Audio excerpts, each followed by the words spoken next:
Co je to lunch a co je lunchovací systém? Já vás vítám, moje jméno je Helena Lachovičová a jsem průvodkyní a mentorkou začínajících handmade podnikatelek, které chtějí ze svého koníčku udělat svůj full-time job.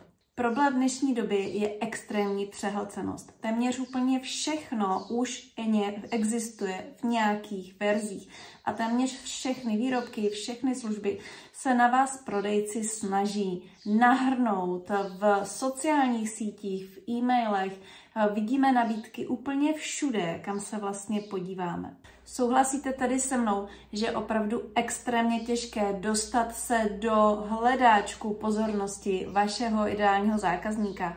Ano, je to tak, protože prakticky okamžitě, když se na to zaměříte, tak zjistíte, že každý člověk vlastně dělá ten pohyb na svém smartphonu a my jsme opravdu, až jsme takhle strašlivě blízko od toho, aby jsme se podívali z jedné nabídky na druhou. Prakticky jakékoliv zábavné video, jakékoliv štěňátko nebo padající stařenka k zemi nás dokáže zaujmout mnohem víc než úplně něco nového, co bychom prakticky mohli taky využít.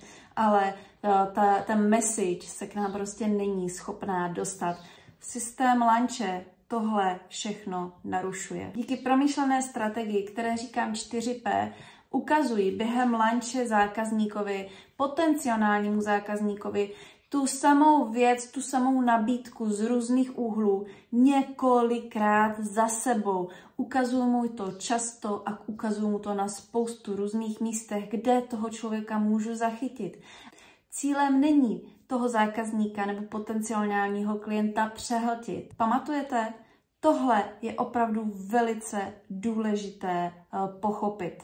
Lidé vás na sociálních sítích, v e-mailu nebo třeba při vyhledávání na Google, lidé vás nevidí a nesledují kontinuálně, tak, jak si to možná teď momentálně myslíte. Není to tak, že každý z vašich sledujících uvidí všechny vaše příspěvky. Takhle to opravdu bohužel nefunguje. Algoritmy jsou neúprosné a pouze 10%, což je opravdu maximální hodnota z vašich sledujících, nakonec uvidí nějaké z vašich příspěvků. Většina lidí vaše příspěvky vůbec neuvidí. Vaše message se k ním vůbec nedostane. Vaše výrobky a to, že něco prodáváte, ty lidi prakticky vůbec neuvidí. Proto lunchujeme. Protože chci zvýšit šance k prodeji maximálně. Nechci to nechat na strýčkovi algoritmovi, jestli moje výrobky někdo uvidí, jestli moje posty pošle dál, protože jsou prostě o něco zajímavější než třeba posty mých konkurentů. Nechci to nechat na náhodě a proto lunchuji, protože chci zvýšit svoji šanci k prodeji. Velice důležitá věc právě při lunchování je ukázat zákazníkovi tu vaši nabídku co nejvíce, co nejčastěji a co možná na nejvíce místech za sebou. Proč tomu říkám 4P? 4P jako pravidlo 4, to znamená, ukážu mu to 4krát na gridu, ukážu mu to 4krát ve storíčku, ukážu mu to 4krát na různých místech na Instagramu, ukážu mu to 4krát na Facebooku, minimálně 4krát, můžete samozřejmě i vícekrát.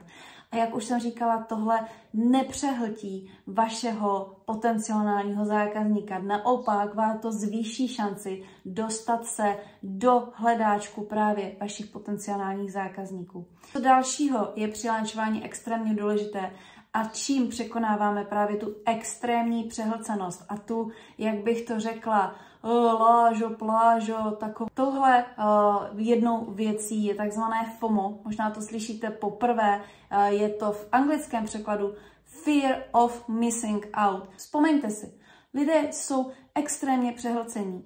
Prakticky dělají ten jeden pohyb pořád dokola a vaši nabídku nevnímají. Pokud je třeba zachytíte v nějaké fázi, kdy nejsou schopni nakupovat nebo vůbec nepřemýšlí o nákupu, například ve chvíli, kdy stojí ve frontě na zeleninu a budou platit, tak v tu chvíli se třeba můžou dívat na sociální sítě, můžou procházet e-mail, můžou vaši nabídku možná zaregistrovat, ale prakticky pokud nezjistí, že ta nabídka je nějakým způsobem omezená, tak už je nic nedonutí se k té nabídce zpátky vrátit. Úplně stejně to funguje, když si třeba budou procházet vaše produkty, podívají se na váš sociální profil, zjistí, že máte nějakou nabídku a řeknou si, aha, super, tohle se mi líbí, ale nic je nemotivuje k tomu ten nákup dokončit. Prakticky odejdou a už se k vám nevrátí. FOMO. Fear of missing out.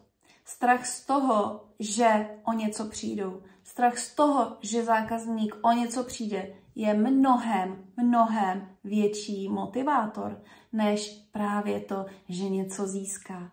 Lunche prostě prakticky překonávají tady tuhletu bariéru, tu přehlcenost a pomáhají vám extrémně vám pomáhají prodávat jakékoliv vaše výrobky, které máte v nabídce. A je úplně jedno, co prodáváte, jestli tašky, oblečení, šperky, jestli vyrábíte boty, je to úplně jedno. Lunchovací systém bude fungovat úplně všem, každému jednomu.